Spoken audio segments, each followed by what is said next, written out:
13.8 billion years. That number has been carved into every textbook, every documentary, every model of cosmic history. The age of everything. Except now, we know it's wrong. The James Webb Space Telescope just revealed galaxies that shouldn't exist, stars older than time itself, and structures so mature they mock our timeline. Scientists are rewriting reality. The universe might be 26.7 billion years old, twice what we thought, and what existed before the Big Bang. Something cold, empty, and stranger than you can imagine. If you're fascinated by these cosmic revelations, prepare yourselves. We begin. December 2021 changed everything. A telescope the size of a tennis court unfolded in space, 1 million miles from Earth. The James Webb Space Telescope carried mirrors coated in gold, instruments cooled to nearly absolute zero, and the ability to see further back in time than any machine ever built. Scientists expected to peer into the cosmic dawn, that period 500 to 800 million years after the Big Bang, when the first galaxies flickered to life. They expected baby structures, tiny clumps of stars stumbling into existence. What they found instead made veteran astronomers say things like, "It's bananas." And we discovered the impossible. The telescope pointed toward a patch of sky near the Big Dipper. Hubble had looked there before and seen nothing special. But Webb sees in infrared, catching light that has stretched across billions of years of cosmic expansion. Within days of releasing its first deep-field images, researchers spotted something wrong. 6 bright red dots appeared in the data. At first glance, they looked like distant quasars or maybe dust.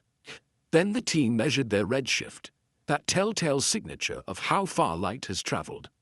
The numbers came back impossible. These objects existed just 500 to 700 million years after the universe began. Here's why that shattered everything. According to our models, early galaxies should be small, dwarf systems containing maybe 100 million stars, slowly pulling together under gravity's patient hand. These 6 objects contain tens of billions of stars each. Some appeared nearly as massive as our modern Milky Way, which took over 13 billion years to build. One researcher from the University of Colorado Boulder put it plainly. You just don't expect the early universe to be able to organize itself that quickly. These galaxies should not have had time to form. The mathematics of galaxy formation are brutal. Stars don't just appear. Gas must cool, collapse under gravity, ignite fusion. That takes time. Lots of it. Our Milky Way births maybe 2 new stars per year. For these ancient galaxies to reach their observed size in just 700 million years, they would need to create hundreds of stars annually, for hundreds of millions of years straight. Even then, the numbers barely work. Add another problem. The early universe lacked heavy elements. The first stars formed from pure hydrogen and helium. Heavier matter that makes large galaxy formation easier didn't exist yet. These objects somehow bypassed all the rules. More data made things stranger. Some of these early galaxies appeared smaller in size, despite containing more mass than larger neighbors. That's backwards. In cosmic evolution, more mass accumulates in bigger systems over time. These acted like compressed giants, packing Milky Way-level mass into structures a fraction of the size. The density seemed impossible. Another team found what they called red monsters. 3 ultramassive galaxies existing within the first billion years, forming stars with terrifying efficiency. Standard cosmology suggests only 20% of available gas converts into stars. These ancient behemoths appeared to be converting far more, as if the early universe played by different physics. The discovery triggered what scientists call the impossible early galaxy problem. It's not just one weird object. Webb kept finding them. Dozens of massive, mature galaxies existing when the cosmic timeline says they shouldn't. Some showed disk structures and bulges typically associated with billions of years of evolution. Others displayed organized spiral patterns. These weren't chaotic clouds of newborn stars. They looked grown up, established. ancient in appearance despite being cosmically young. Every new observation deepened the mystery. Either our understanding of galaxy formation is completely wrong, or something is fundamentally broken with our timeline. Teams worldwide scrambled to explain it. Maybe black holes in these galaxies' cores produce extra light, making them appear more massive than they are. Recent research suggests this might account for some cases. The light we interpret as starlight could partly be radiation from gas swirling into supermassive black holes. That would reduce the estimated stellar mass, but even cutting the numbers in half leaves galaxies far too large for their age. Another proposal suggests stars formed faster in the early universe because it was denser, making it harder for gas to blow away during star birth. Possible, but the effect would need to be extreme to match observations. What nobody expected was the simplest explanation. What if the galaxies aren't too big? What if the universe is too young? What if our most fundamental assumption about cosmic age is wrong by a factor of 2? The James Webb revelations didn't just show us distant galaxies. They showed us a universe that doesn't fit inside 13.8 billion years. Something has to give. Either the physics of star formation is alien in the early cosmos, or time itself is longer than we thought. But there's more evidence beyond these galaxies, and it gets even stranger from here. For nearly a century, scientists have been trying to answer one question: how old is everything? The number we arrived at, 13.8 billion years, didn't come from a guess. It came from measuring the universe's expansion rate, observing the oldest stars, and analyzing radiation left over from the Big Bang itself. This age became cosmology's bedrock. It appears in every textbook. Every model of cosmic evolution builds from it. But the path to this number was messier than most people realize, and the cracks in its foundation have been there from the start. The story begins in the 1920s with Edwin Hubble. Using the most powerful telescope of his era, Hubble measured the light from distant galaxies. He noticed something shocking. The light was redshifted, stretched toward longer wavelengths. The farther the galaxy, the more its light shifted. This wasn't random. It followed a pattern. More distant galaxies moved away faster. Their light stretched more by the expansion of space itself. Hubble realized the universe wasn't static. It was growing. And if you run that expansion backward in time, everything must have been together at a single point. That point became known as the Big Bang. But knowing the universe is expanding doesn't immediately tell you its age. You need to measure how fast it's expanding. That rate is called the Hubble constant, and measuring it turned into one of astronomy's biggest headaches. Early estimates varied wildly.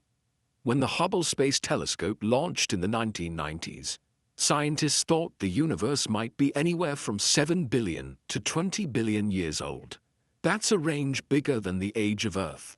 The uncertainty came from the difficulty of measuring cosmic distances accurately.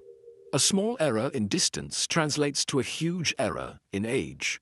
By the early 2000s, new techniques and better telescopes narrowed the range. Scientists used observations of Type 1a supernovae, exploding stars that shine with consistent brightness. By measuring how dim these supernovae appeared, astronomers calculated their distance. Combining thousands of measurements across cosmic history, they refined the expansion rate. Another breakthrough came from studying the cosmic microwave background, that faint radiation left over from when the universe was only 380,000 years old.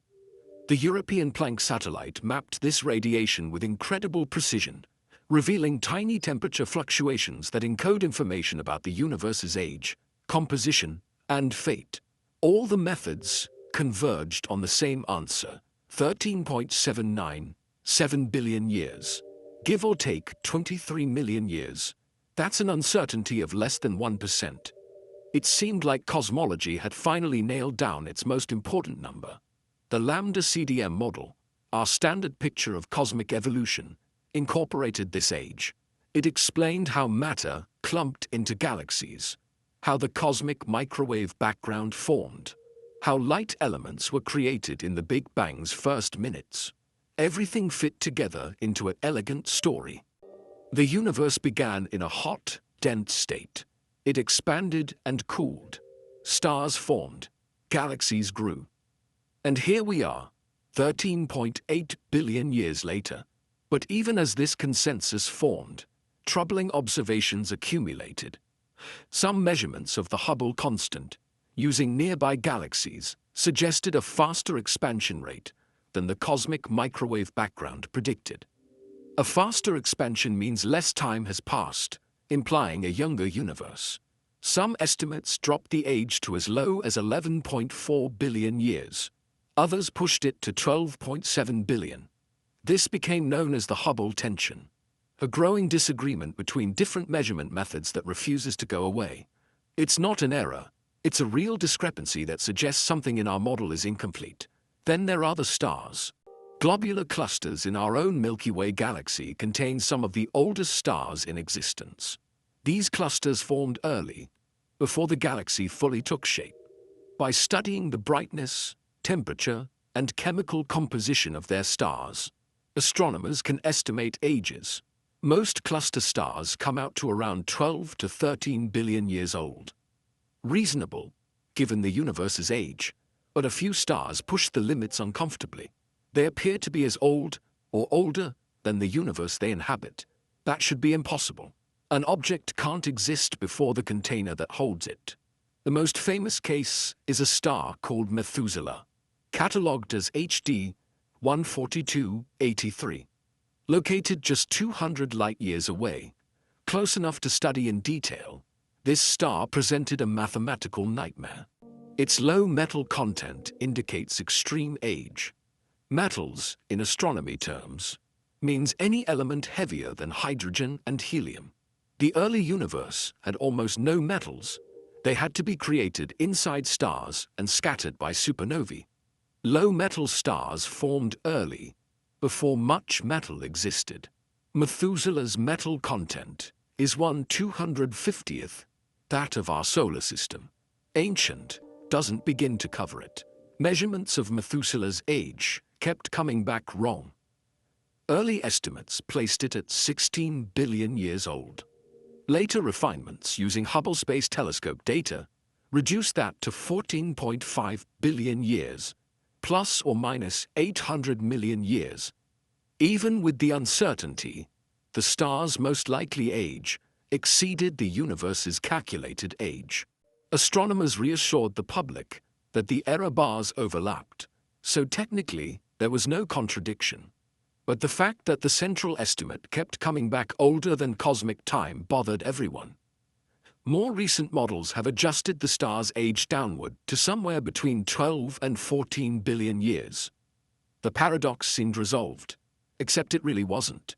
It just got hidden in uncertainty ranges. These weren't isolated problems. They were symptoms of something deeper. The 13.8 billion year age worked mathematically. It satisfied the equations of general relativity and matched most observations of the cosmic microwave background. But it required the universe to be incredibly efficient at forming structures. Galaxies had to assemble fast. Stars had to ignite early.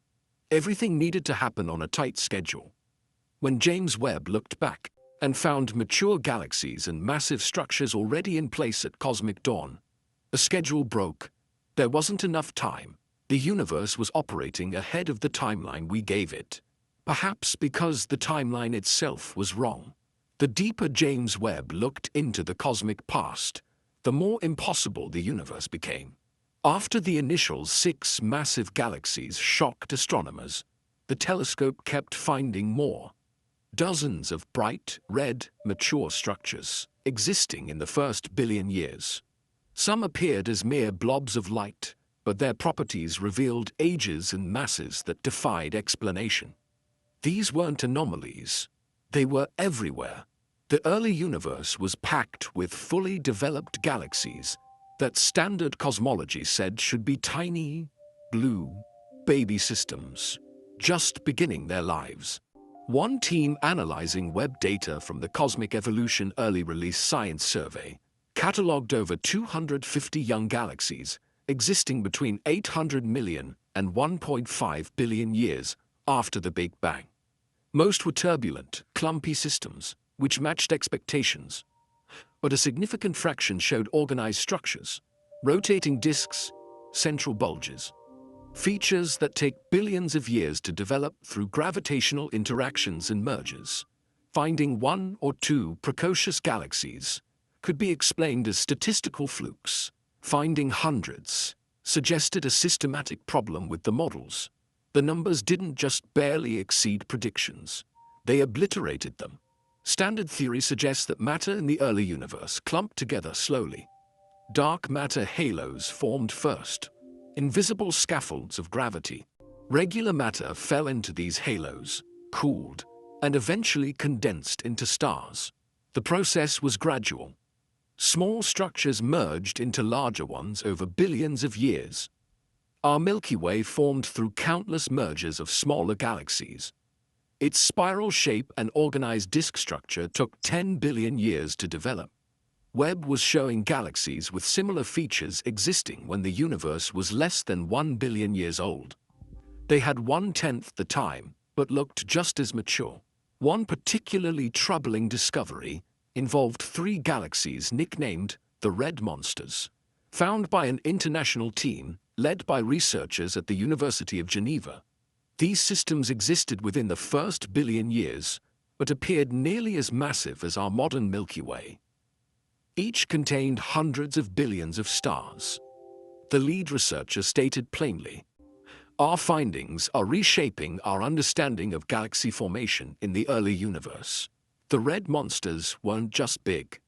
They were incredibly efficient at star formation. Models suggest only 20% of available gas converts into stars in typical galaxies. These ancient systems converted far more, possibly up to 50% or higher. That efficiency shouldn't be possible. Star formation is messy and wasteful. When gas collapses to form stars, the newborn stars blast radiation and stellar winds into surrounding material, heating it and blowing much of it away before it can form more stars. This self-regulation limits how fast galaxies grow. Young galaxies especially should be inefficient because their first massive stars exploded as supernovae quickly, violently disrupting further star formation. The red monsters somehow bypassed this. They grew at rates that seemed to violate the physics of feedback processes. Either the early universe played by different rules, or these galaxies are older than we think, giving them more time to accumulate their mass. Another puzzle involves the galaxy's sizes. Some of Webb's discoveries pack enormous stellar masses into surprisingly compact volumes. They appear smaller than expected, given their mass. One might think this just means they're dense, but the density creates its own problems. Gravity in such concentrated systems should have triggered rapid bursts of star formation and black hole growth. The galaxies should have burned through their gas supplies quickly and shut down. Instead, they appear to be thriving, actively forming stars, showing no signs of the quenching process that stops star formation in dense environments. It's as if the physics of gravity operates differently in the early universe. Teams proposed dozens of explanations. Maybe the initial mass function, the distribution of star sizes when they form, was different in early galaxies. If the first galaxies produced more massive stars than modern ones, those stars would have been brighter, making the galaxies appear more massive than they actually were. But massive stars die quickly. Within a few million years, they explode. The galaxies Webb observed existed for hundreds of millions of years. The massive star population would have turned over many times. The brightness should have faded. It didn't. Another idea suggested that supermassive black holes at the galaxy's centers contributed significant light. Gas spiraling into the black holes would shine brightly, adding to the total luminosity. Recent observations support this, in some cases, but not all. Many of the massive early galaxies show no signs of active black hole feeding. The simplest explanation remained the most unsettling. These galaxies aren't too big for their ages. They're exactly the right size for the amount of time they've actually existed. But that time isn't 700 million years. It's much longer. If the universe is twice as old as we think, these galaxies had over 1 billion years to form instead of half that. Suddenly, the impossible becomes merely difficult. The timeline pressure eases. Star formation rates don't need to be absurdly high. Efficiency doesn't need to violate physics. The galaxies just had more time. This realization spread through the astronomical community like a slow wildfire. Papers began hedging their language. Instead of declaring the galaxies impossible, researchers described them as challenging or unexpected. The shift was subtle but significant. Scientists were entertaining the possibility that the James Webb discoveries weren't revealing exotic early universe physics. They were revealing that our cosmic clock was miscalibrated. Every observation that seemed to break the rules suddenly made sense if you doubled the available time. The universe wasn't breaking physics. It was breaking our assumptions about its age. And if those assumptions were wrong, then everything built on them needed to be reconsidered, including what we think happened at the very beginning. 200 light-years from Earth, in the constellation Libra, floats a star that shouldn't exist, catalogued as HD 14283. Astronomers call it Methuselah, after the biblical figure who supposedly lived 969 years. But this star's age makes even that ancient patriarch look like an infant. Depending on which measurements you trust, Methuselah is somewhere between 12 and 14.5 billion years old. The universe, according to our best calculations, is 13.8 billion years old. Do the math. The paradox screams at you. How can a star be older than the universe that contains it? Astronomers have known about this star for over a century. It races across the sky at 800,000 miles per hour, a high-velocity star moving through our galactic neighborhood. Its speed and trajectory suggest it formed elsewhere and was flung into our region, possibly when a dwarf galaxy was torn apart by the Milky Way's gravity billions of years ago. But the star's true significance became clear when spectroscopic analysis revealed its chemical composition. Methuselah contains barely any elements heavier than hydrogen and helium. Its metallicity is 1/250th that of our solar system. This isn't just old. This is primordial. The early universe produced only hydrogen, helium, and trace amounts of lithium in the Big Bang's first minutes. Everything else, every atom of carbon, oxygen, iron, gold, had to be forged inside stars and scattered by supernovae. The first generation of stars, called population 3 stars, formed from pure primordial gas with essentially zero metals. They lived fast, died young in spectacular explosions, and seeded space with heavier elements. The second generation, population 2 stars, formed from gas enriched by those first supernovae. They have low metallicity but not zero. Methuselah is a population 2 star. It formed after the first stars died, but before much metal accumulated. That places its birth extremely early in cosmic history. Measuring a star's age requires understanding its internal physics. Stars spend most of their lives on what astronomers call the main sequence, burning hydrogen into helium in their cores. Eventually, the hydrogen runs out. The core contracts and heats up. The outer layers expand. The star becomes a red giant. How long this takes depends on the star's mass, its initial composition, and details of how heat and elements move through its interior. Methuselah has already left the main sequence. It's a subgiant, just beginning its expansion toward the red giant phase. By measuring its current brightness, temperature, and chemical composition, then modeling its evolution backward, astronomers can estimate when it formed. The first serious age estimate came from observations with the Hipparcos satellite in 2000.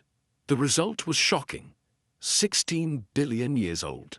That's older than any reasonable estimate of the universe's age. It created an instant crisis.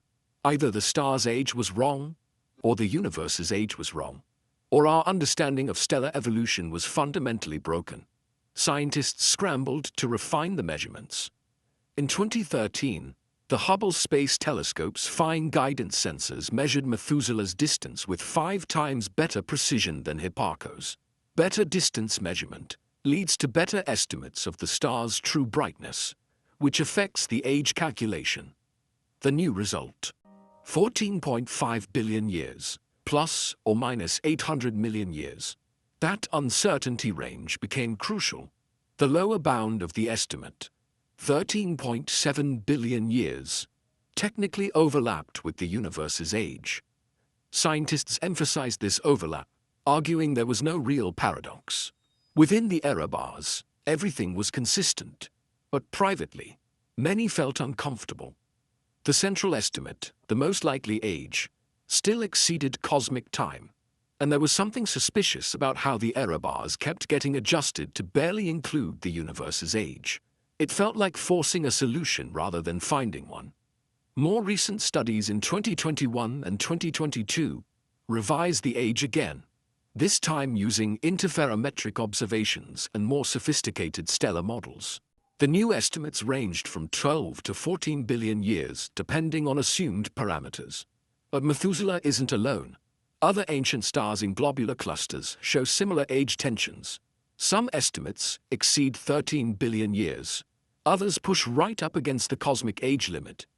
The Methuselah star just happens to be closest and best studied, making it the poster child for the problem. These ancient stars all share low metallicity, indicating formation in the early universe. They all show evolved states, having already burned through most of their hydrogen fuel. And they all present age estimates that make cosmologists nervous. The more accurately we measure their properties, the older they seem to get. Some researchers argue the problem lies in stellar physics. Maybe we don't fully understand how elements diffuse through a star's interior. Maybe magnetic fields, or rotation, affects evolution in ways the models don't capture. These factors could make stars appear older than they actually are. Others point to uncertainties in measuring distances and brightness. A small error in distance produces a large error in age. Perhaps Methuselah is closer than we think, making it dimmer and younger than current estimates suggest. These explanations work on paper. They allow scientists to maintain that the universe's age is correct and the star ages just need better refinement. But there's another possibility nobody wanted to seriously consider until recently. What if Methuselah's age is roughly correct? What if the star really is 14 billion years old or more? That doesn't mean the star is older than the universe. It means the universe is older than 13.8 billion years. Much older. If the universe is actually 26 billion years old, Methuselah stops being a paradox. It becomes just another ancient star with a reasonable age.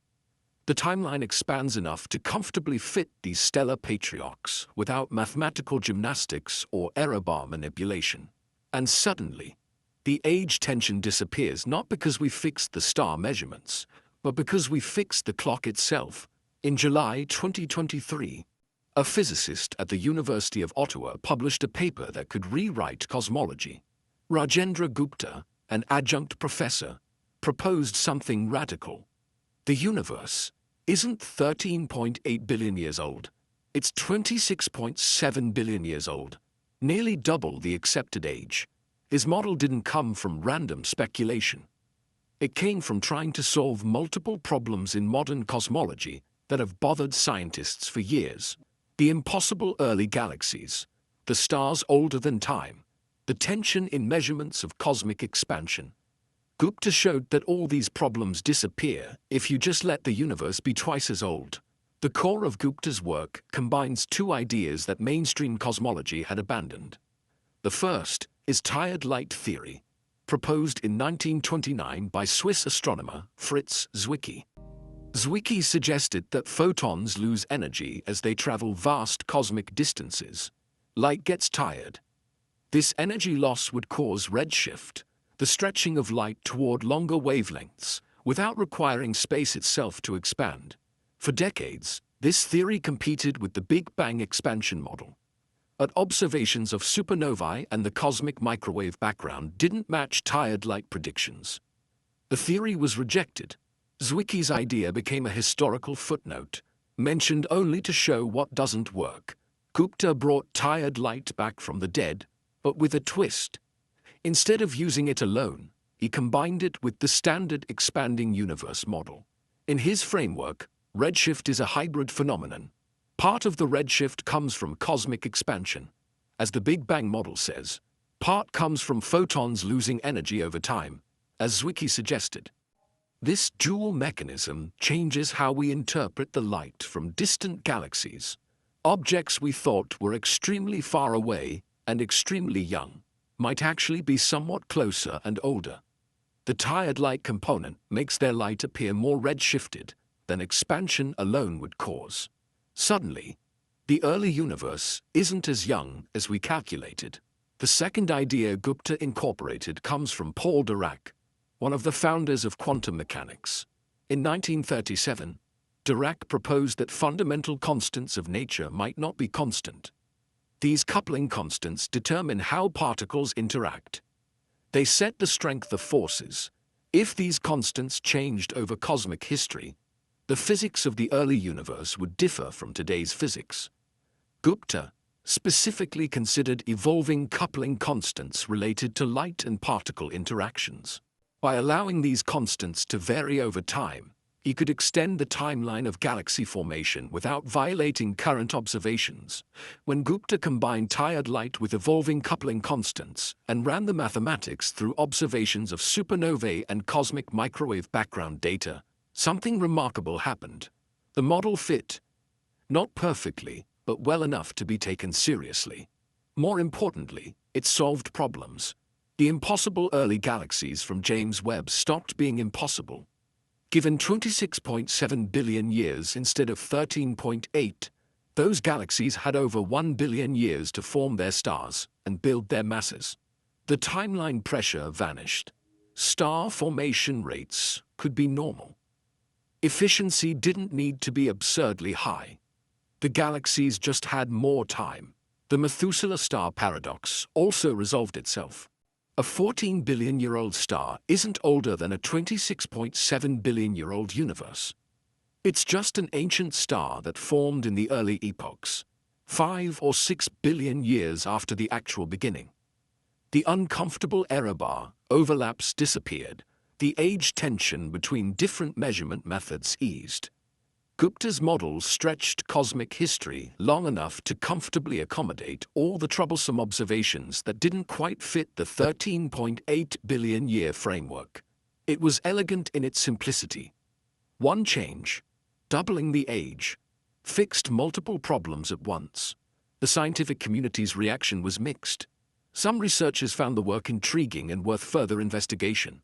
The paper was published in monthly notices of the Royal Astronomical Society, a respected journal. Other scientists criticized it sharply. They pointed out that Gupta's model only considered supernova data, not the full range of cosmological observations. A comprehensive cosmological model must explain galaxy distributions, gravitational lensing, the detailed structure of the cosmic microwave background, and measurements of universal expansion at different epochs. Critics argued that tired light, even in hybrid form, couldn't satisfy all these constraints. The evolving coupling constants idea, while interesting, lacked independent evidence. However, dismissing Gupta's work became harder when independent lines of evidence started supporting an older universe. In 2024, researchers analyzing globular clusters using a different method found evidence suggesting the universe could indeed be older than standard models indicate. They developed a more objective technique for determining cluster ages, based on blue straggler stars, unusual objects that appear younger than their neighbors. This method yielded ages consistent with a universe significantly older than 13.8 billion years. The convergence of evidence from multiple independent approaches made the possibility impossible to ignore. Gupta himself has been careful in presenting his findings. He doesn't claim absolute certainty. He describes his model as addressing specific problems in current cosmology and offering a potential resolution worth serious consideration. In interviews, he emphasized that science advances through testing alternative ideas. The lambda CDM standard model works well for many observations but struggles with the James Webb discoveries and ancient star ages. Rather than forcing those observations to fit the model, perhaps the model needs revision. Doubling the universe's age is admittedly radical, but so was the Big Bang itself when first proposed. Revolutionary ideas often seem absurd until evidence forces acceptance. The implications extend beyond just fixing technical problems. If the universe is 26.7 billion years old, the entire story of cosmic evolution changes. The gap between the Big Bang and the first stars lengthens. Early galaxies had more time to grow and merge. The Milky Way's formation history gets rewritten with a longer, more complex timeline. Life on Earth, appearing around 4 billion years ago, occupies an even tinier fraction of cosmic history. And the question of what happened before the Big Bang becomes even more pressing. Because now there's more time to account for, more history to explain, and more mystery about what conditions preceded the explosion that started everything we see. In 1929, while Edwin Hubble was discovering the expanding universe, Fritz Zwicky was thinking about light differently. A Swiss astronomer working in California, Zwicky noticed the same galactic redshifts Hubble observed. But where Hubble saw expanding space stretching light to longer wavelengths, Zwicky saw something else. What if light simply got tired? Photons travel for billions of years across the void. Maybe they lose energy along the way, gradually shifting toward the red end of the spectrum without any space expansion at all. Zwicky called it tired light theory. And for a while, it competed seriously with the Big Bang model. The idea has intuitive appeal. Energy doesn't come from nowhere. Light crossing cosmic distances might interact with something in the vastness between galaxies. Maybe encounters with intergalactic gas particles or gravitational interactions with matter sap photon energy bit by bit. Each interaction would be tiny, unnoticeable, over short distances. But after billions of light years, the cumulative effect could produce the redshift we observe. Zwicky's model offered an alternative to space expansion. The universe could be static, eternal, unchanging. Galaxies weren't flying apart. Their light was just losing energy as it traveled to our telescopes. For decades, tired light remained viable. Einstein initially favored a static universe and found tired light conceptually appealing. Some astronomers preferred it to the bizarre implications of the Big Bang, which seemed almost religious in suggesting a moment of creation. But observations gradually killed the theory. In 1964, Arno Penzias and Robert Wilson discovered the cosmic microwave background, faint radiation left over from when the universe was 380,000 years old. This afterglow of the Big Bang had exactly the properties predicted by expansion models. Tired light couldn't explain it. The final nail came from observations of distant supernovae in the 1990s. Type 1a supernovae explode with consistent brightness, making them excellent distance markers. Astronomers noticed that light from distant supernovae appeared not just redder, but also stretched in time. Explosions that should take weeks appeared to last months when viewed from extreme distances. This time dilation effect is predicted by expanding space. If space expands while light travels to us, the light waves stretch, and timestamps on those waves spread out. Tired light predicts no time dilation because photons just lose energy without temporal effects. The supernova observations matched expansion predictions perfectly. Tired light was declared dead. Cosmology textbooks relegated it to the historical curiosities section. Yet Zwicky's core insight, that photons might lose energy through mechanisms beyond space expansion, never completely disappeared. A few researchers continued exploring variations. What if tired light wasn't wrong but incomplete? What if both expansion and energy loss occur? Gupta's breakthrough in 2023 was recognizing that a hybrid model could work. By allowing redshift to have two components, one from expansion and one from tired light effects, he could reinterpret observations in a way that extended cosmic timelines without contradicting key data. The mathematics works like this. Standard cosmology interprets all redshift as expansion. A galaxy with redshift factor of 6 existed when the universe was 1/7 its current size. That places it very early and very far away. But if half the redshift comes from tired light, the galaxy isn't as distant or as early. It's somewhat closer and older. The effect compounds over cosmic distances. For nearby objects, the difference is negligible. For the most distant objects visible to James Webb, the difference becomes enormous. Galaxies we thought formed 500 million years after the Big Bang might have actually formed 1 billion or even 2 billion years later. The extra time solves the maturity problem. Critics immediately attacked the hybrid model. They pointed out that tired light predicts different surface brightness patterns for galaxies than expanding space does. Observations favor expansion. They noted that the cosmic microwave background's uniformity and spectrum are explained beautifully by expansion, but not by tired light mechanisms. These aren't minor issues. They're fundamental tests that originally killed the theory. Gupta's response was that his model isn't pure tired light. It's a small tired light contribution combined with expansion.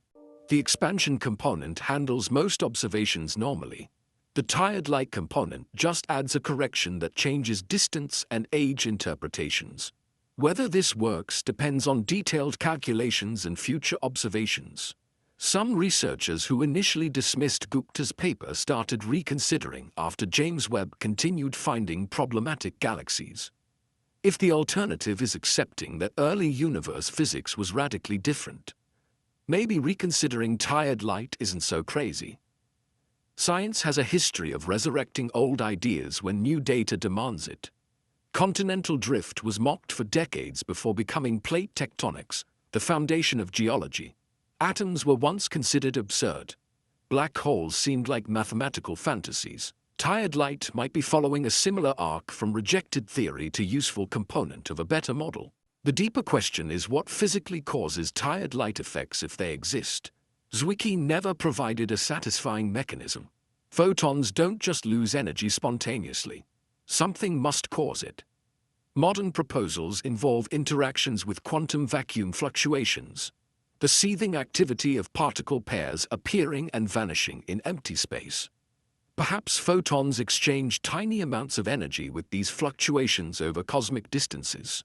Another idea involves gravitational interactions with the cosmic web, the large-scale structure of dark matter and galaxies.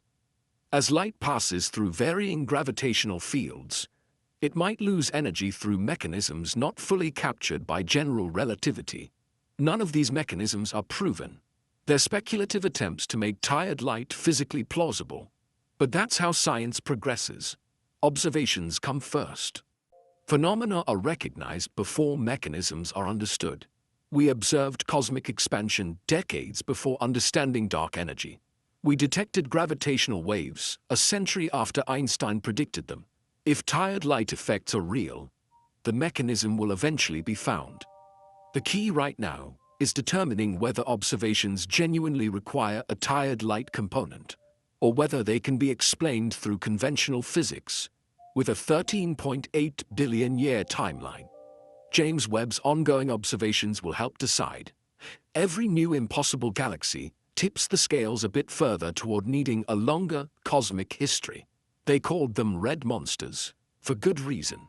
3 galaxies, each glowing deep crimson in James Webb's infrared images, each containing nearly as many stars as our entire Milky Way. They existed less than 1 billion years after the Big Bang, during the epoch astronomers call cosmic dawn. According to everything we know about galaxy formation, they shouldn't be there. Their existence challenges not just our timeline, but the fundamental physics of how stars and galaxies come into being. These aren't minor anomalies. They're cosmic behemoths that appeared when the universe was supposedly still in its infancy. The discovery came from an international team using Webb's Fresco program, which leverages the near-infrared camera's GRISM spectrograph to measure precise distances and properties of early galaxies.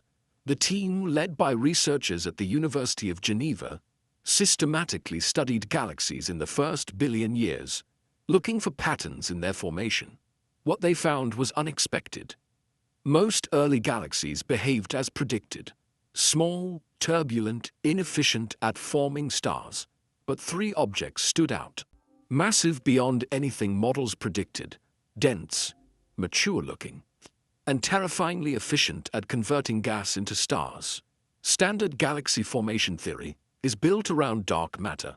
Invisible matter that doesn't emit light but exerts gravity, forms vast halos throughout the universe. Regular matter, the atoms we're made of, falls into these dark matter wells. The gas accumulates, cools, and eventually collapses to form stars. But this process is wasteful. Only about 20% of available gas becomes stars in typical galaxies. The rest gets heated by stellar radiation, blown away by supernova explosions, or locked up in other forms. This inefficiency limits how fast galaxies can grow. It's a fundamental constraint on cosmic structure formation. The red monsters don't play by these rules. Analysis of their stellar masses and star formation rates suggests they converted 40 to 60% of their gas into stars. That's 3 times more efficient than modern galaxies. The lead researcher stated plainly that this efficiency reshapes our understanding of galaxy formation in the early universe. It's not just surprising, it's physically difficult to explain. What mechanism allows early galaxies to avoid the feedback processes that limit star formation? How do they prevent supernovae from blowing away their gas supplies? Why don't stellar winds heat the gas to temperatures where it can't collapse? One possibility involves the density of the early universe. Space was more compressed back then. Matter was packed more tightly. Perhaps in such conditions, gravity overwhelmed feedback effects. Gas couldn't escape even when heated because the gravitational pull was too strong. Stars formed faster because collapse happened quicker in the denser environment. This would explain high efficiency but creates another problem. High density should also trigger rapid black hole growth. The red monsters should have massive black holes at their centers, and those black holes should produce bright quasar emission. Some do show signs of active black holes, but not all. The explanation is incomplete. Another idea suggests the initial mass function was different in early galaxies. The initial mass function describes the distribution of stellar masses when stars form. In nearby galaxies, most stars are low mass, around half the mass of our solar system or less. Massive stars are rare. If early galaxies produced more massive stars, they would look brighter and more massive than they actually are. Massive stars are short-lived, exploding within a few million years. But during their brief lives, they shine intensely. A galaxy filled with massive stars could appear to contain more stellar mass than it really does. The red monsters might be optical illusions created by unusual star formation. Testing this requires observing the galaxies at multiple wavelengths and looking for signatures of massive star populations.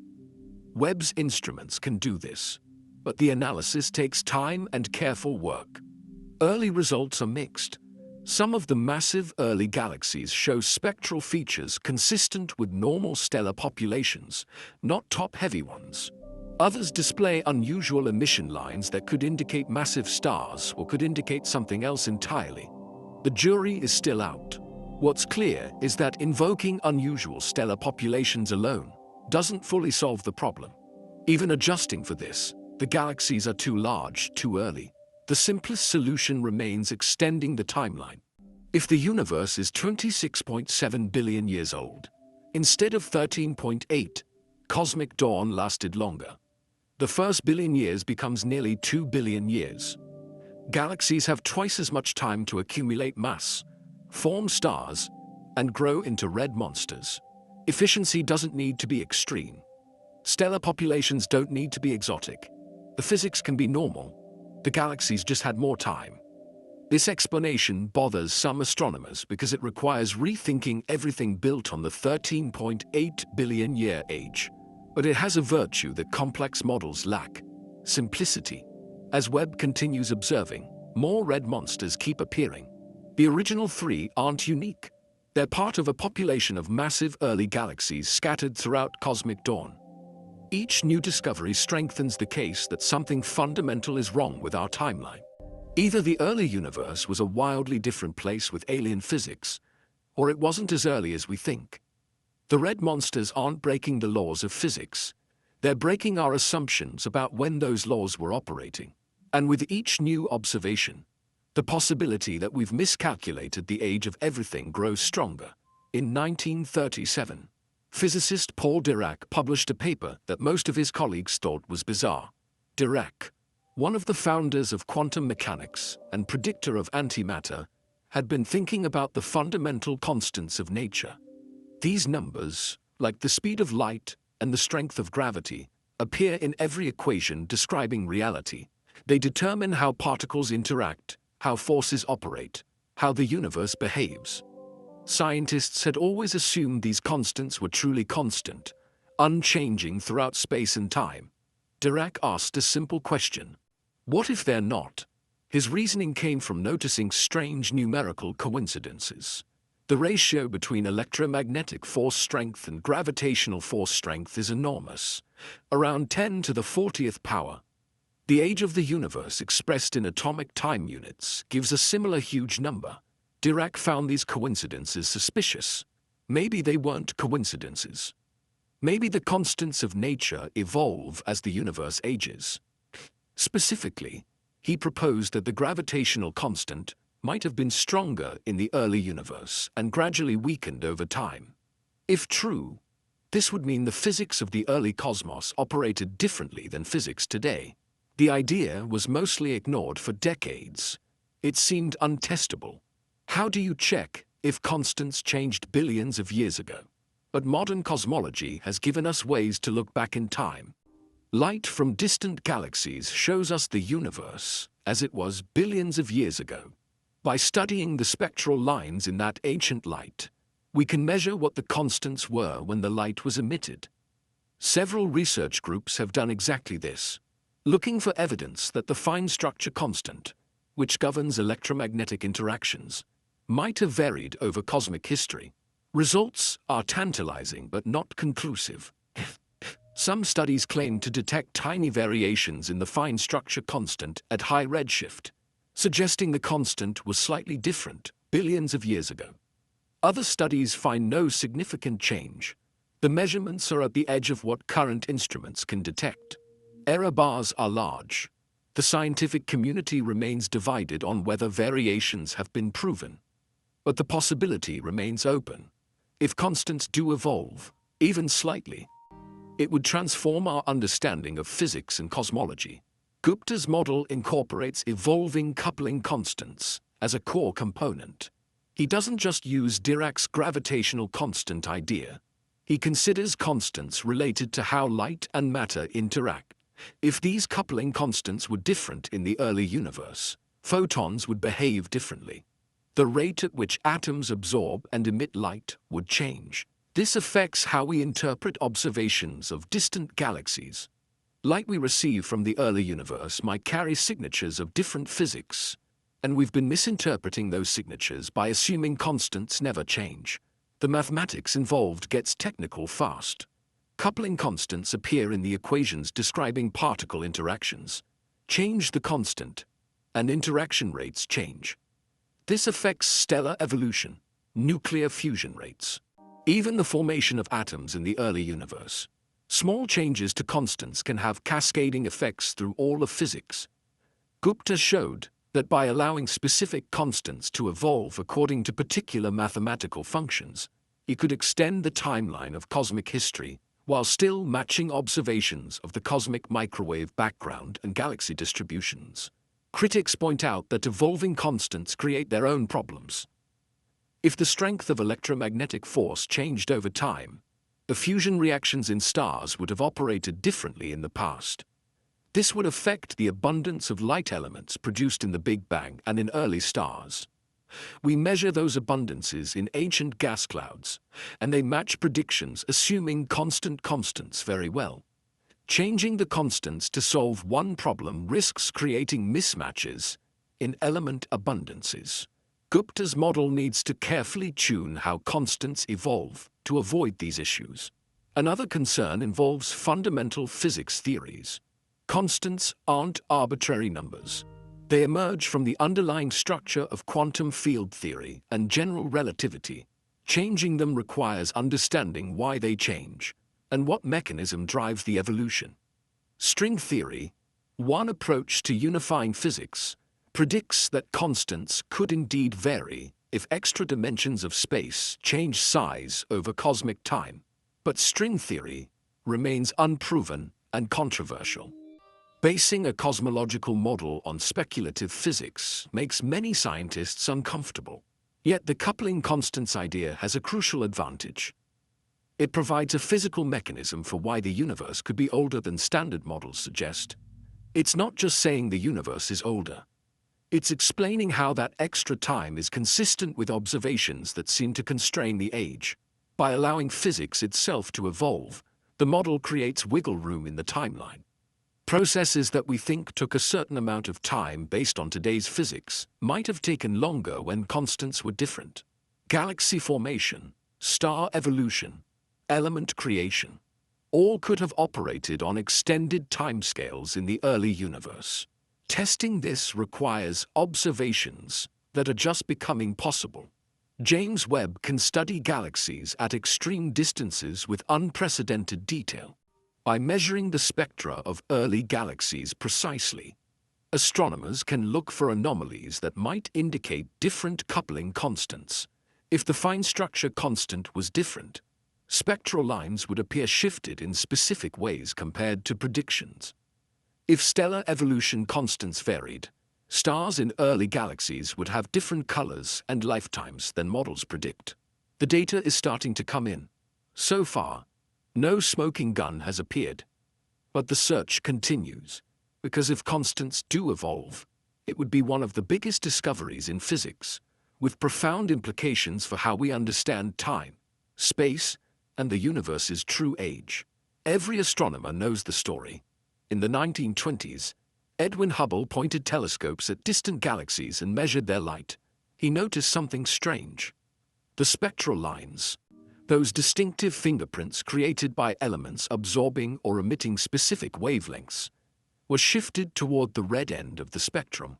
The more distant the galaxy, the more extreme the shift.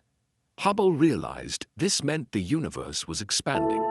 Space itself stretched as it grew, pulling galaxies apart and stretching the light traveling between them. Redshift became the foundation for measuring cosmic distances and calculating the universe's age. The concept is straightforward. Imagine drawing dots on a balloon, then inflating it. The dots move apart as the rubber stretches. Light waves behave the same way in expanding space. A photon, emitted from a distant galaxy, travels through space for billions of years. During that journey, space expands, stretching the photon's wavelength. By the time it reaches our telescopes, the light has shifted to longer, redder wavelengths. The amount of shift tells us how much space expanded during the photon's journey, which tells us the galaxy's distance and how long ago the light was emitted. Astronomers express redshift as a number called Z.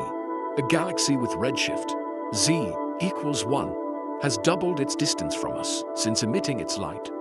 The light's wavelength also doubled, shifting from blue toward infrared. Higher redshift means greater distance and earlier cosmic time. James Webb spots galaxies with redshifts around 10 or higher. These objects existed when the universe was just a few percent of its current age, or so we thought.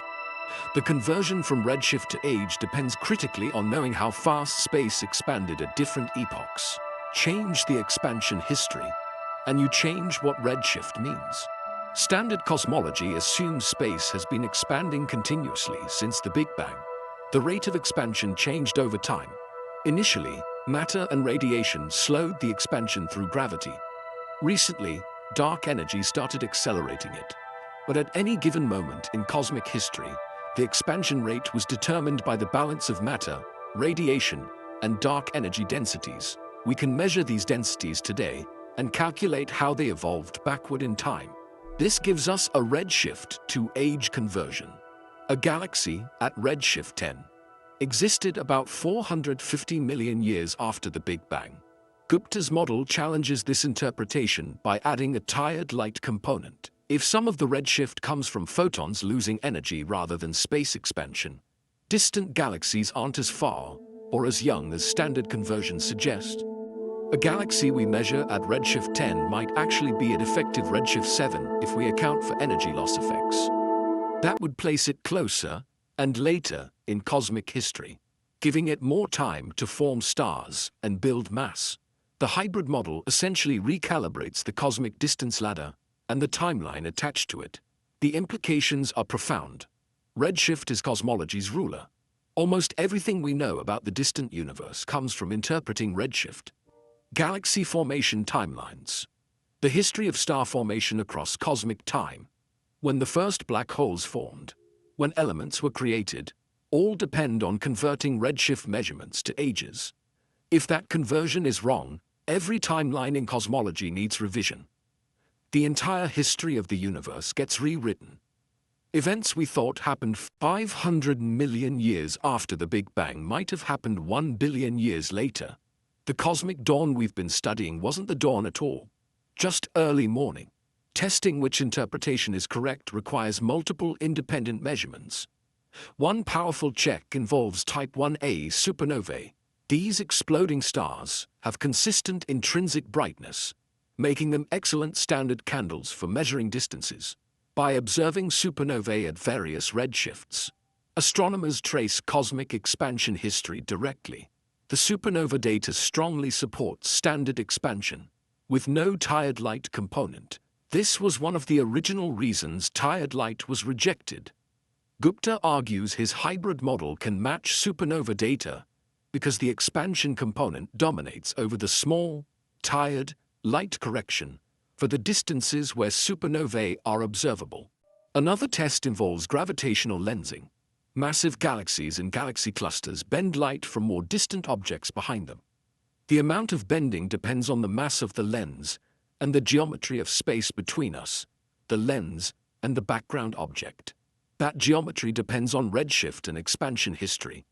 Thousands of gravitational lenses have been observed. They all match predictions from standard expansion cosmology remarkably well. Adding a tired light component would change lensing predictions slightly. So far, no discrepancy has been detected, but the measurements aren't yet precise enough to rule out small tired light contributions. The cosmic microwave background provides the most powerful constraint. This radiation shows us the universe at redshift around 1000, when it was 380,000 years old. The CMB's temperature, uniformity, and detailed pattern of fluctuations are exquisitely explained by standard expansion cosmology. Any modification to how redshift relates to cosmic time must still reproduce CMB observations perfectly. Gupta's model attempts this by keeping the expansion component dominant and adding evolving coupling constants to maintain consistency. Whether this actually works requires detailed calculations that are still being debated. What's becoming clear is that redshift, our most fundamental cosmological tool, might be more complicated than we thought. It might not be a pure measure of space expansion. There could be additional effects we've been ignoring, either because they're small and hard to detect or because we weren't looking for them. If the James Webb discoveries force us to reconsider the universe's age, redshift interpretation must be part of that reconsideration. The galaxies aren't lying about their properties. They really are massive and mature. Either they formed impossibly fast under exotic physics, or our method for determining when they formed is systematically biased. The second option is simpler, but it requires admitting that cosmology's most trusted measurement technique might need a correction. In the late 1990s, two teams of astronomers made a discovery that won them the Nobel Prize and upended cosmology. They were studying type 1a supernovae, stellar explosions that shine with consistent brightness across the universe. By measuring how dim these supernovae appeared at various distances, the teams expected to determine whether cosmic expansion was slowing down. Instead, they found something shocking. Distant supernovae were dimmer than expected. The universe's expansion wasn't slowing, it was accelerating. This led to the discovery of dark energy and refined estimates of the universe's age to 13.8 billion years. That same supernova data now poses problems for standard cosmology. The issue isn't the acceleration. That's been confirmed by multiple independent observations. The problem is the exact rate of acceleration and what it implies about the Hubble constant, the number describing how fast space expands. Different methods for measuring the Hubble constant give different answers. Nearby supernovae and distant ones don't quite agree. This disagreement suggests either our measurements have systematic errors, or our cosmological model is incomplete. The tension has grown worse as measurements improved. One group of researchers uses supernovae, pulsating stars called Cepheids, and other local distance indicators to measure the current expansion rate. They consistently get values around 73 kilometers per second per megaparsec. This means a galaxy 1 megaparsec away, about 3 million light-years, recedes at 73 kilometers per second due to space expansion. That measurement implies the universe is younger than 13.8 billion years. Depending on exact assumptions, it suggests ages between 12.5 and 13 billion years. This conflicts with cosmic microwave background measurements. The cosmic microwave background tells a different story. The Planck satellite mapped the CMB with incredible precision, measuring tiny temperature variations across the sky. These variations encode information about the universe's composition, geometry, and expansion history. By fitting theoretical models to Planck data, cosmologists derive a Hubble constant around 67 kilometers per second per megaparsec. That lower value implies a slower expansion rate and an older universe, around 13.8 billion years. The two measurements disagree by nearly 10%. That might not sound like much, but in cosmology, it's huge. This disagreement is called the Hubble tension, and it's become one of the field's most pressing problems. Scientists have checked for systematic errors repeatedly. Distances might be miscalibrated. Supernova properties might vary in ways we don't understand. Cosmic microwave background analysis might have subtle issues. But years of scrutiny haven't resolved the tension. Both measurements appear robust. If anything, as techniques improve, the disagreement becomes more statistically significant. Either something is systematically wrong with one method, or there's new physics operating that standard cosmology doesn't capture. Some researchers proposed exotic solutions. Maybe dark energy evolves over time rather than remaining constant. Perhaps there's an additional component of radiation or matter in the early universe that affects the CMB but not local measurements. Others suggested modifications to general relativity itself, altering how gravity operates on cosmic scales. These ideas are creative but speculative. They add complexity to the model, without clear physical motivation beyond fixing the tension. Most cosmologists hoped for a simpler explanation, some overlooked error in measurements that would make the tension disappear. Gupta's older universe model offers another perspective. If the universe is actually 26.7 billion years old, the entire framework for interpreting both supernova data and CMB observations shifts. The conversion from redshift to time changes. The relationship between expansion rate and age changes. While Gupta's model doesn't resolve the Hubble tension directly, it suggests the tension might be a symptom of using the wrong cosmic timeline. When you assume the universe is 13.8 billion years old and force observations into that framework, contradictions appear, expand the timeline, and there's more room for expansion rate to vary in ways that reconcile different measurements. However, this solution creates its own difficulties. Supernova cosmology is precision science. The 1990s discoveries were replicated and extended by observing hundreds of supernovae at various distances. The entire body of data fits standard expansion cosmology well. Adding a tired-like component, as Gupta does, changes how we interpret supernova distances and brightnesses. The tired light contribution must be carefully calibrated to match observations without destroying the excellent fit that standard cosmology already achieves. Critics argue this fine-tuning is suspicious. It feels like adjusting the model to get the desired answer rather than letting data dictate the conclusion. Moreover, recent supernova observations from James Webb complicate the picture further. Webb can observe supernovae at higher redshifts than ever before, probing the universe when it was younger. Early results show these distant supernovae behave as standard expansion predicts, with no obvious anomalies suggesting tired light effect. If tired light operated, we might expect to see deviations at extreme distances where the effect accumulates most. So far, nothing has been detected. This doesn't rule out a small tired light component, but it constrains how large the effect can be. The supernova evidence crisis is really two crises. First, the Hubble tension showing that local and distant universe measurements disagree.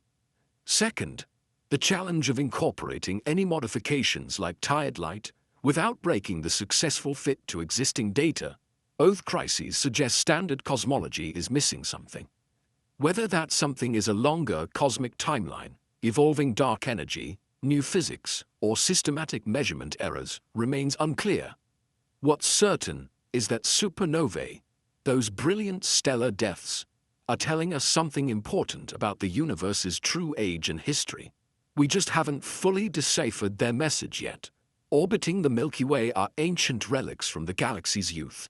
Globular clusters, dense spheres containing up to 1 million stars each, float in the galactic halo like cosmic fossils. These clusters are special. All their stars formed around the same time from the same gas cloud. They're time capsules, preserving information about conditions when the galaxy was young. By studying globular cluster stars, astronomers can measure how old the Milky Way is. The results have always been uncomfortable. The clusters appear nearly as old as the universe itself, leaving almost no time between the Big Bang and their formation. Measuring a globular cluster's age requires understanding stellar evolution in detail. Stars in these clusters span a range of masses. The most massive stars burned through their fuel quickly and died billions of years ago. What remains are low-mass stars still burning hydrogen, medium-mass stars that have evolved off the main sequence, and stellar remnants like white dwarfs. By plotting the cluster's stars on a diagram showing their brightness versus color, astronomers create a pattern that reveals the cluster's age. The exact shape of this pattern depends on when the stars formed and how they've evolved since. The oldest globular clusters in the Milky Way show ages around 12 to 13 billion years. Some estimates push to 13.5 billion. These measurements come with uncertainties of several 100 million years. But the central values are consistently very old, given that the universe is supposedly 13.8 billion years old. This leaves only 300 million years for the Big Bang to occur, the universe to cool enough for atoms to form, the first stars to ignite, those first stars to die and enrich space with metals, and globular clusters to coalesce from that enriched material. The timeline is crushingly tight. Astronomers tried various adjustments to make globular cluster ages fit more comfortably. Maybe stellar evolution models are wrong. Perhaps the mixing of elements inside stars occurs faster than we think, making old stars appear older than they are. Maybe distances to globular clusters have systematic errors, affecting brightness measurements and age estimates. These adjustments can reduce estimated ages by several 100 million years. But they require pushing stellar physics in directions that create problems elsewhere. The most natural interpretation of globular cluster observations continues to suggest ages that nearly match or exceed the universe's supposed age. In 2024, a team of researchers published a new approach to dating globular clusters. Instead of relying solely on stellar evolution models, they studied blue straggler stars. These strange objects appear younger and bluer than other stars in ancient clusters. They're thought to form through stellar collisions or mass transfer between binary stars. The number and properties of blue stragglers in a cluster provide an independent age estimate. Applying this method to several clusters yielded results that troubled cosmologists. The ages came out consistent with a universe significantly older than 13.8 billion years.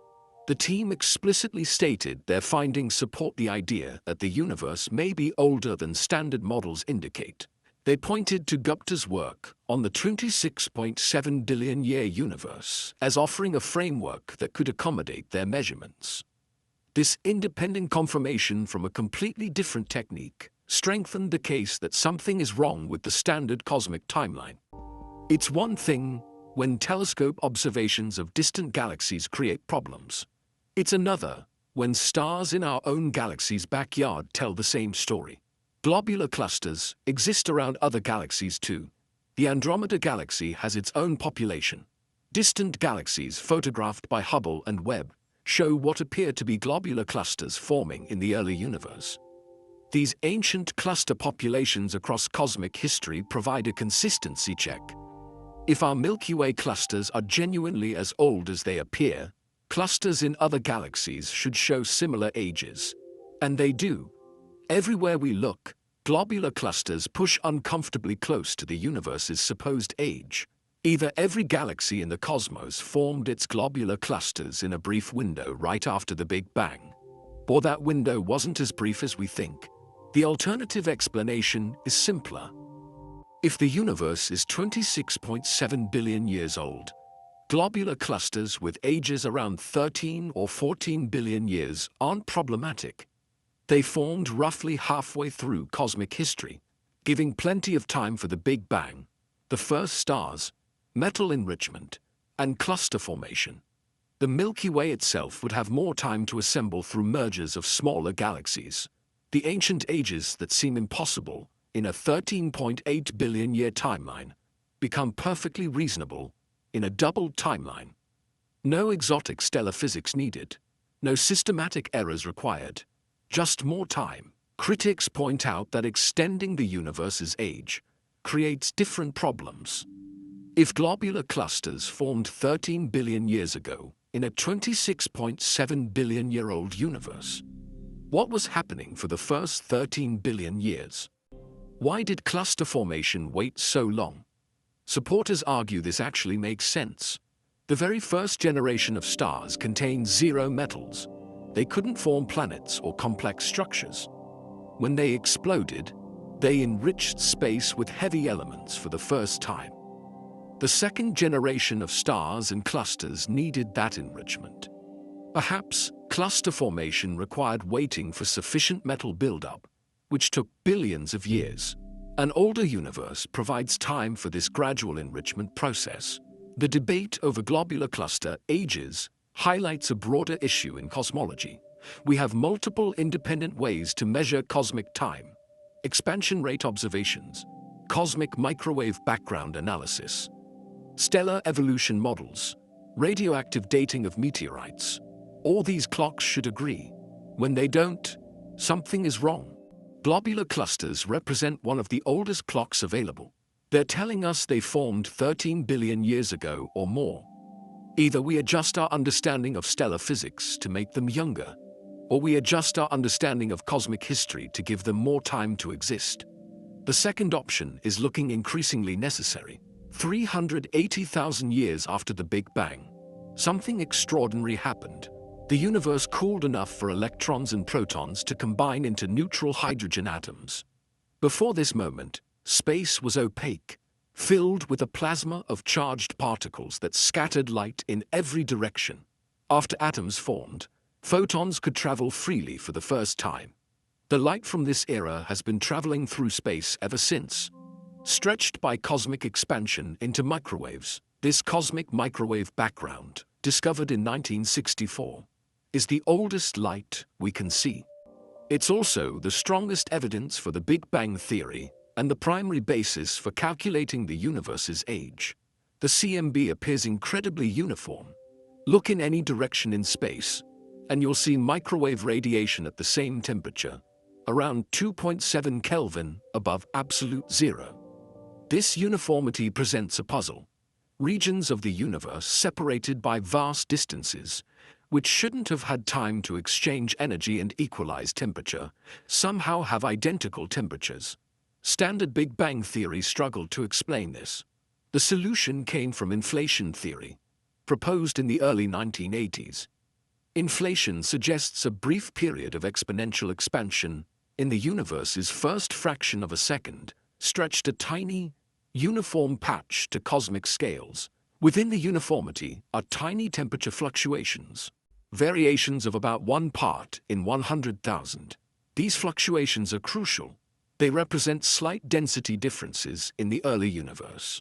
Denser regions had slightly more gravity, attracting more matter. Over time, these density seeds grew into galaxy clusters and cosmic structure. The pattern of fluctuations in the CMB encodes information about the universe's composition, age, and geometry. By measuring these patterns precisely, cosmologists can determine fundamental properties of the cosmos. The Planck satellite, operated by the European Space Agency, mapped the CMB with exquisite detail from 2009 to 2013. The resulting data fits standard cosmology beautifully. The lambda CDM model, incorporating dark matter, dark energy, and normal matter in specific proportions, matches Planck observations to extraordinary precision. From this fit, cosmologists derive the universe's age, 13.797 billion years, plus or minus 23 million years. Less than 1% uncertainty. The CMB seemed to have closed the book on cosmic age debates. But the CMB carries assumptions built into its interpretation. The conversion from CMB observations to cosmic age depends on models of how the universe expanded and cooled. Standard analysis assumes expansion follows general relativity with dark energy and dark matter. It assumes the physics of light and matter interactions remained constant throughout history. Change these assumptions, and the derived age changes too. Gupta's model, incorporating evolving coupling constants, challenges these assumptions. If the constants governing photon interactions were different when the CMB formed, we're misinterpreting the data. Specifically, the CMB's temperature and fluctuation pattern depend on physical processes during recombination, when atoms formed.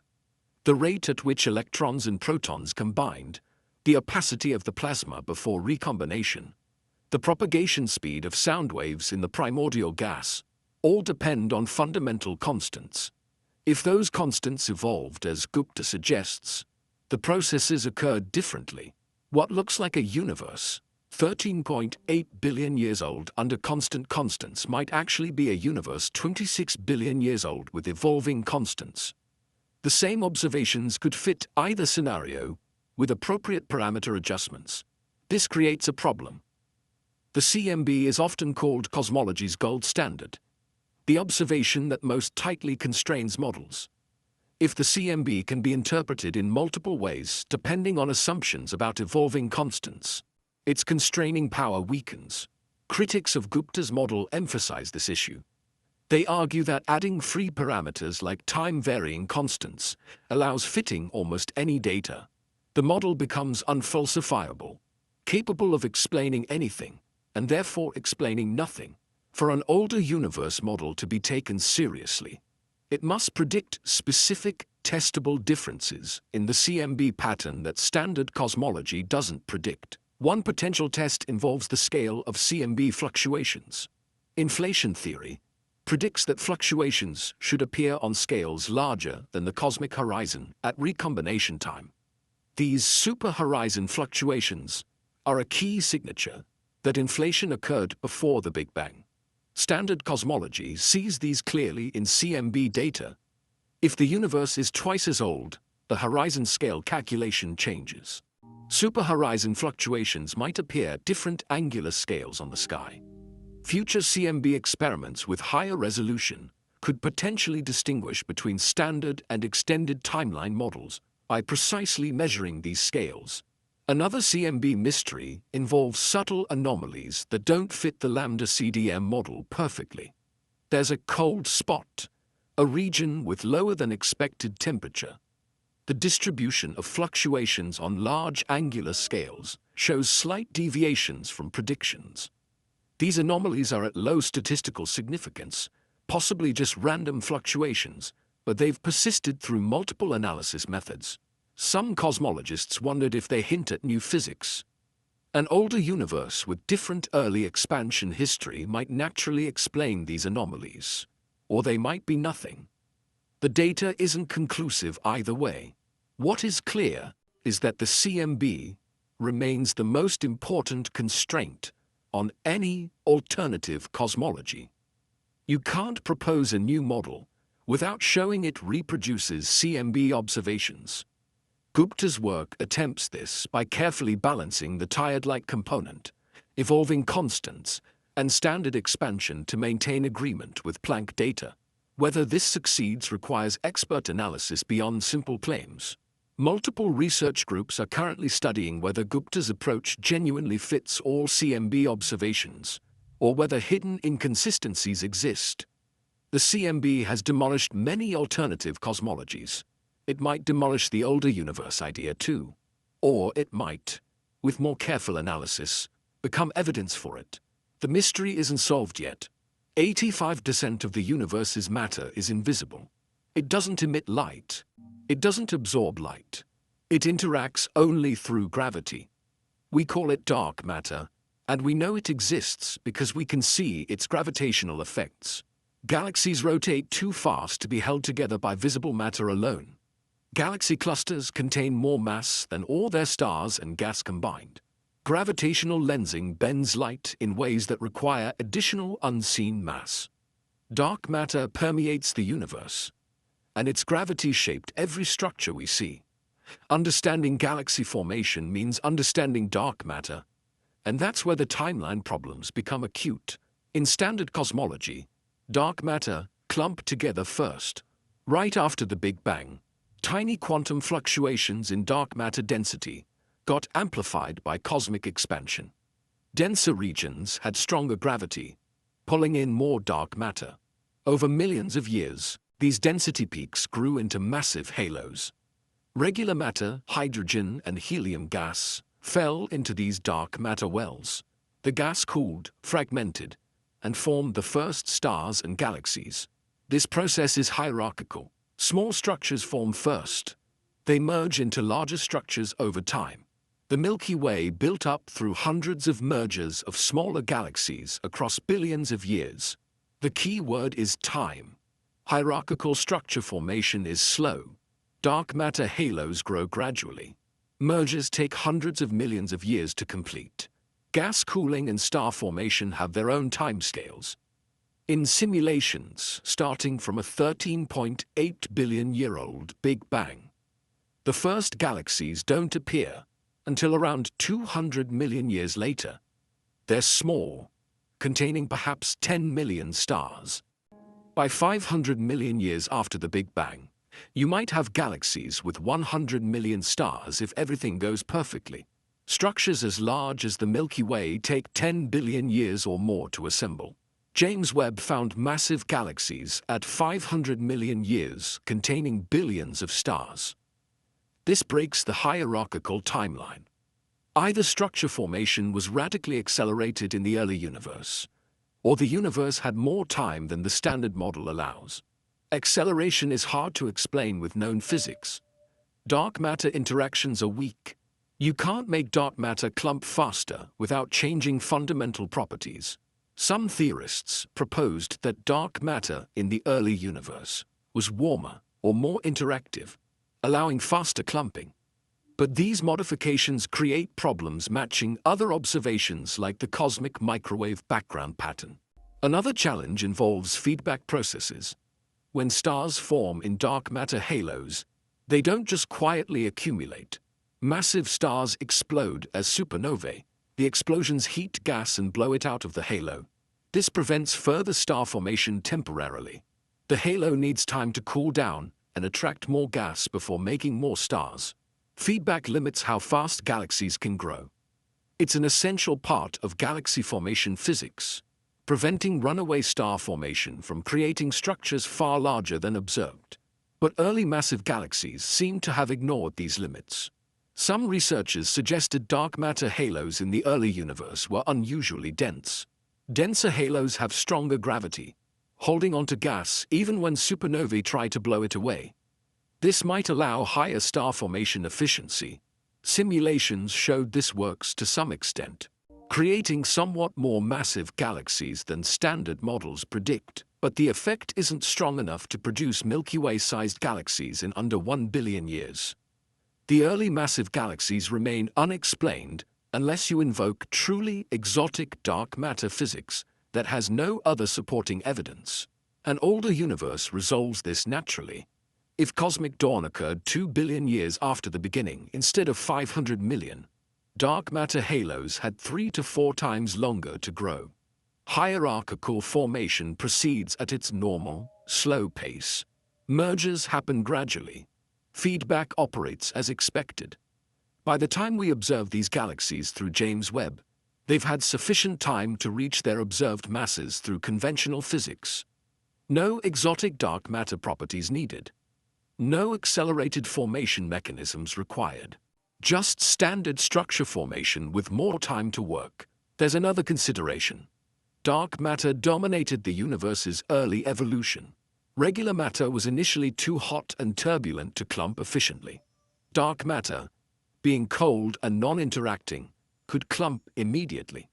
The first dark matter halos formed perhaps 50 to 100 million years after the Big Bang. But these halos were tiny, with masses equivalent to 1 million solar masses. Growing them to sizes capable of hosting massive galaxies takes time. The merger tree, the genealogy of how small halos merge into large ones, has minimum timescales determined by orbital dynamics and gravitational interaction rates. You can't rush it. Current simulations of structure formation in the standard 13.8 billion year timeline produce the galaxy distribution we observe today quite well. But they struggle with the early universe. Webb observations show more massive galaxies at high redshift than simulations predict. Researchers have tried adjusting simulation parameters, star formation efficiency, feedback strengths, and dark matter properties. They can reduce the discrepancy but not eliminate it. The simplest fix remains giving the simulations more time by extending the cosmic timeline. Then the early massive galaxies appear naturally without parameter tuning. Dark matter's role in all this is secure. No one doubts dark matter exists or that it drives structure formation. The question is whether structure formation in a 13.8 billion year timeline can produce what we observe. The evidence increasingly suggests it cannot. Dark matter works perfectly fine. It just needs more time to build the massive structures James Webb found. An older universe provides that time. It lets dark matter do its job without requiring exotic modifications to its properties or invoking special conditions in the early universe. The physics stays simple. The timeline gets longer. And suddenly, everything dark matter built makes sense. When the universe began, it contained exactly 3 elements: hydrogen, helium, and trace amounts of lithium. That's it. No carbon, no oxygen, no iron, no gold. Everything heavier than lithium had to be created inside stars through nuclear fusion and scattered across space by stellar explosions. This means the oldest stars should be almost pure hydrogen and helium, while younger stars gradually become richer in heavy elements. Astronomers measure this through metallicity, the fraction of a star's mass in elements heavier than helium. Studying metal, poor stars, lets us probe the early universe directly. Population 3 stars, the very first generation, should have 0 metallicity. They formed from primordial gas, untouched by previous stellar explosions. Theory predicts these stars were massive, hundreds of times our own star's mass, shining intensely blue and dying within a few million years. Their supernovae seeded space with the first heavy elements. But we've never seen a population 3 star. Every star observed has some metal content, suggesting they formed after the first generation ended. The absence of 0 metallicity stars makes sense if they all died quickly. But it also means we can't directly observe the very first epoch of star formation. Population 2 stars formed next. These stars, like Methuselah, have very low metallicity, around 1/100th to 1,000th the metal content of our own star. They're ancient, forming within the first billion or so years of cosmic history. Our galaxy's halo and globular clusters contain many population 2 stars, preserved from the Milky Way's youth. By studying them, we learn about conditions when the galaxy assembled. Population 1 stars, including our own star, formed later from gas enriched by multiple generations of supernovae. They have relatively high metallicity, containing percent-level abundances of heavy elements. The distribution of metallicity among stars tells a story of chemical enrichment over time. In a 13.8 billion-year timeline, population 2 stars had to form extremely early, within maybe 500 million to 1 billion years after the Big Bang. This requires rapid formation and death of population 3 stars, quick enrichment of gas to population 2 metallicity levels, and immediate formation of long-lived population 2 stars before much further enrichment occurred. The timeline is tight. Every process needs to happen efficiently and quickly, with no delays. Observations complicate this picture. Some population 2 stars show chemical abundance patterns that don't match simple models. They have odd ratios of different elements, suggesting complex enrichment histories. The first supernovae should have produced specific element ratios determined by fusion physics, but observed ratios sometimes deviate. This suggests metal-poor stars formed from gas enriched by multiple supernovae with different properties, implying a longer, more complex enrichment process than the tight timeline allows. An older universe provides breathing room for this complexity. Another puzzle involves the most metal-poor stars discovered. A few stars have been found with metallicity 100,000th that of our star. These objects formed from gas enriched by perhaps just 1 or 2 supernovae. They represent the closest we've come to observing population 2.5 stars, intermediate between the first and second generations. Their existence and properties constrain models of the first supernovae. Current models barely fit the observations within the standard timeline. Extending the timeline would allow more time for diverse first supernovae to occur and create the range of metal-poor stars we observe. The metal enrichment history of the universe follows a specific trajectory. Start with 0 metals at the Big Bang. First stars form, live briefly, explode. Metallicity jumps from 0 to maybe 1/10,000th its current value. More stars form from enriched gas, live, die. Metallicity gradually climbs. By the time our star formed 4.6 billion years ago, metallicity had reached roughly its current level. The slope of this enrichment curve depends on star formation rate and supernova frequency. In simulations, matching the observed curve requires careful tuning of parameters in a 13.8 billion-year timeline. An older timeline flattens the curve, making the required star formation rate and supernova frequency more reasonable. Globular clusters provide snapshots of metal enrichment at specific early times. All stars in a cluster formed from the same gas cloud and have nearly identical metallicity. By measuring multiple clusters' metallicities and ages, astronomers trace the enrichment history. The pattern shows rapid early enrichment, then slower enrichment as the galaxy matured. This rapid early phase suggests intense star formation and frequent supernovae in the young Milky Way. But rapid also means efficient. Every supernova's worth of metals gets incorporated into new stars quickly. The timeline barely allows for this efficiency. A longer timeline permits a less frantic, more physically plausible enrichment process.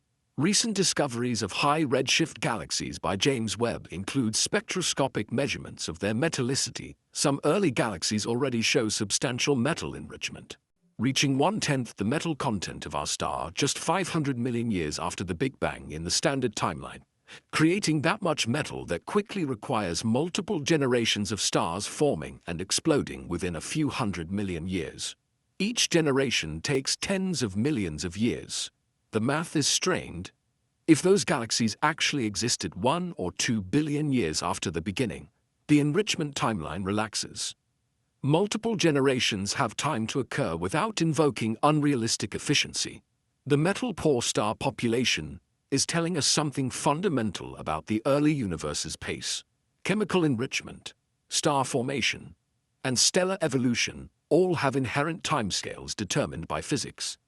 You can't arbitrarily speed them up. Fusion reactions proceed at rates set by nuclear cross-sections. Stellar lifetimes depend on mass and fusion rate. Supernova ejecta expand at velocities determined by explosion energy. These aren't adjustable parameters. They're fixed by the laws of physics. If observations require more enrichment, more generations, more evolution than the timescales allow, the only solution is extending the time available. An older universe does exactly that. For decades, cosmologists spoke of the Big Bang as the absolute beginning. Time itself started in that fireball 13.8 billion years ago. Asking what came before was meaningless, like asking what's north of the North Pole. But in the early 1980s, physicist Alan Guth proposed something radical. What if the Big Bang wasn't the beginning? What if something came before? A period of exponential expansion called cosmic inflation. This idea transformed cosmology and opened the door to thinking about pre-Big Bang time. Inflation solves several problems that plagued Big Bang theory. The horizon problem. Distant regions of the universe have identical temperatures despite never having been in contact to equalize. The flatness problem. The universe's geometry is almost perfectly flat, requiring fine-tuned initial conditions. The monopole problem.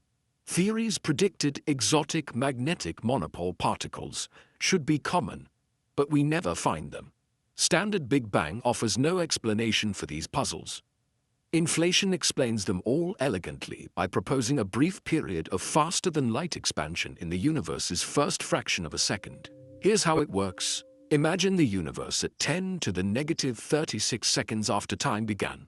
It's unimaginably small, maybe the size of a proton, but it's already smooth and uniform because it's so tiny that light has had time to travel across it. Suddenly, a strange form of energy permeating empty space itself, called the inflaton field, drives exponential expansion. The universe doubles in size repeatedly, at least 80 times in less than a trillionth of a second. This expansion is so fast that it dwarfs the speed of light. But that's okay because space itself expands. Nothing moves through space faster than light, but space can grow arbitrarily fast. After inflation ends, the inflaton field's energy converts into particles and radiation. This conversion floods space with matter and energy, creating the hot, dense conditions of the Big Bang. Everything we call the Big Bang, the hot plasma state, the formation of elements, the cooling and expansion, all of that happens after inflation stops. Inflation precedes the Big Bang, making the Big Bang not a beginning but a transition from one state to another. This completely changes the conceptual framework. Time extends before the hot Big Bang to the inflationary era. The implications are staggering. If inflation happened, the observable universe is just a tiny patch of a vastly larger space. During inflation, our patch was stretched to cosmic scale, but other patches underwent the same process. The total space might be infinite, filled with countless regions like ours, each experiencing its own Big Bang when inflation ended locally. This leads to the multiverse concept. Our universe is one bubble in an eternal sea of inflating space, with new bubble universes constantly forming. We can never see beyond our cosmic horizon, but theoretically, other universes exist out there. Evidence for inflation comes from the cosmic microwave background. Quantum fluctuations during inflation would have been stretched to cosmic scales, creating the density variations we see as temperature fluctuations in the CMB. The pattern of these fluctuations matches inflation predictions remarkably well. Inflation also predicts a nearly flat universe geometry, which observations confirm. And it predicts a specific type of fluctuation spectrum, nearly scale invariant, which is exactly what we observe.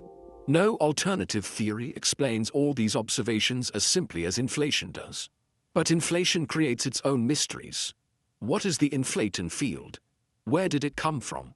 What caused inflation to start and stop? These questions remain unanswered. Various models propose different inflaton physics, but we lack direct evidence distinguishing between them.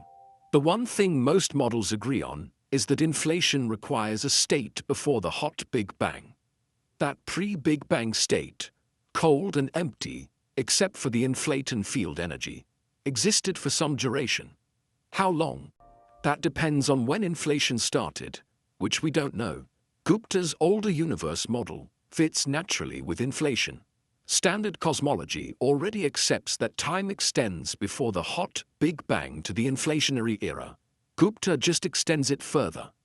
If the hot Big Bang happened 13 billion years ago instead of 13.8 billion, and inflation preceded that by some amount, the total age becomes longer. But there's a deeper connection. Inflation theory shows that asking about pre-Big Bang time is legitimate. Time didn't necessarily begin at the hot Big Bang. It might stretch back through inflation and beyond to whatever caused inflation to start. Some cosmologists go further, proposing eternal inflation. In this scenario, inflation never completely ends everywhere. Locally, in regions like ours, inflation stops and a Big Bang occurs. But in other regions, inflation continues forever, constantly creating new space. This process has no beginning or end. It's eternal to the past and future. Our hot Big Bang becomes just one event in an infinite timeline of inflation-generating bubble universes. If eternal inflation is correct, the age of our universe is finite. But the age of the larger structure containing us is infinite. Recent observations from James Webb provide indirect tests of inflation. The mature early galaxies could constrain models of what happened during and after inflation. If structure formation started earlier than standard models predict, it might tell us something about the transition from inflation to hot Big Bang. Different inflation models predict slightly different outcomes for how quickly structure forms afterward. The galaxy observations don't yet discriminate between models definitively, but they're beginning to provide useful constraints. What's clear is that inflation changed how cosmologists think about beginnings. The Big Bang isn't the start of time. It's an event following inflation, and inflation might follow something else. The chain of causation extends backward beyond what we can currently observe. This philosophical shift makes proposals like Gupta's older universe more palatable. If we already accept time before the Big Bang through inflation, accepting even more pre-Big Bang time is a smaller conceptual leap. The universe's history is longer and more complex than a simple explosion 13.8 billion years ago. How much longer? That's what observations and theories are beginning to tell us. If the universe is older than we thought, the implications ripple far beyond fixing galaxy formation timelines. An extended cosmic history connects to one of the most controversial ideas in modern physics, the multiverse. The concept that our universe is just one among countless others isn't science fiction. It emerges naturally from several well-developed theories, including eternal inflation. And an older universe fits more comfortably into multiverse frameworks than a younger one does. The connection isn't obvious at first, but it's profound and unavoidable once you see it. Eternal inflation, mentioned earlier, proposes that inflationary expansion never fully ends.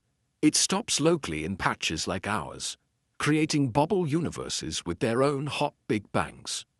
But between the bubbles, space continues inflating exponentially, constantly generating more volume that spawns more bubbles. This process has no end, and, according to some models, no beginning. It's been happening eternally. Our observable universe is one bubble in an infinite cosmic foam.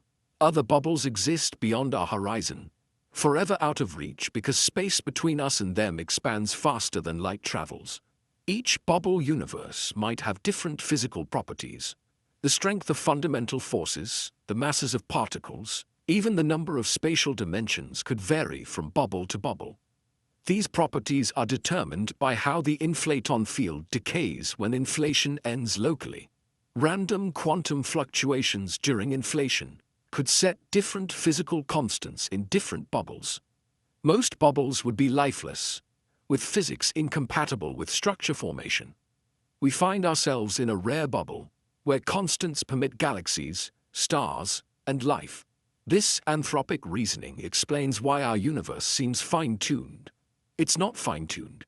It's randomly selected from infinite possibilities, and we exist in one where existence is possible.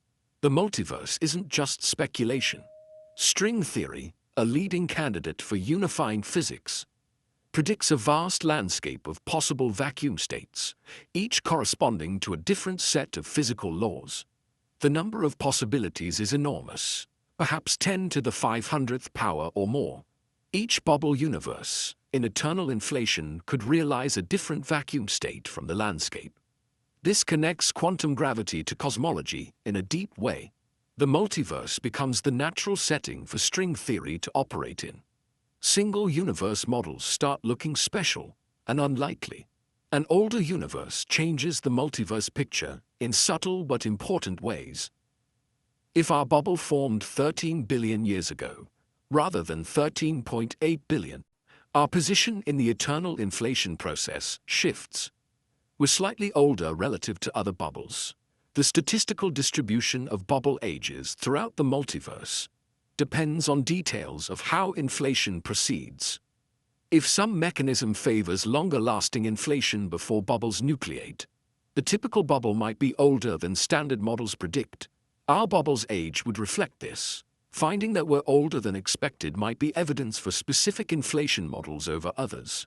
There's also a connection to the measure problem in eternal inflation.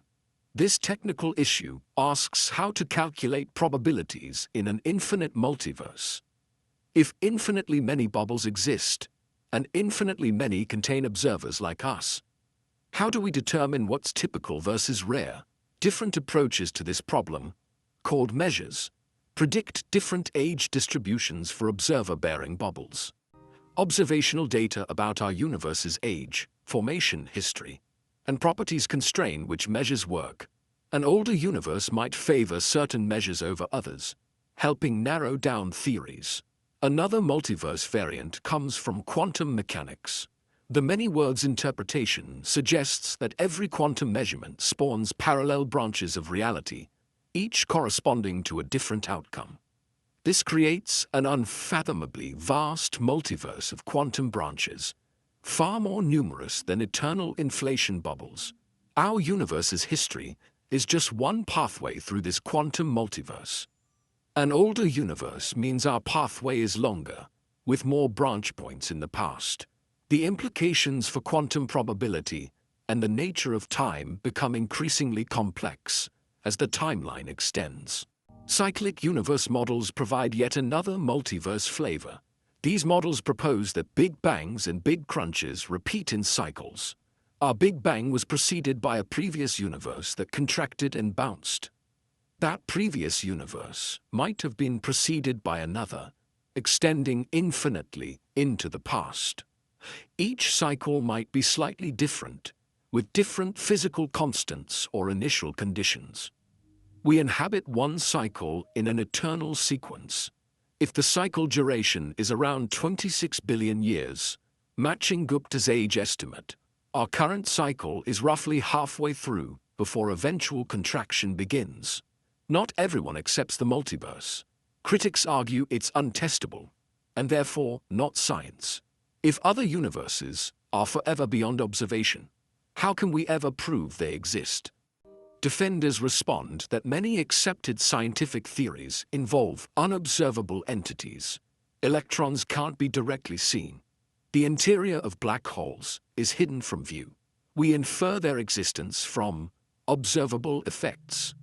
Similarly, we might infer the multiverse from observations like the universe's age, the values of constants, and the properties of the cosmic microwave background. The multiverse makes predictions about what we should observe in our bubble. An older universe strengthens some multiverse models and weakens others. Models that predict young bubble universes struggle if ours is actually old.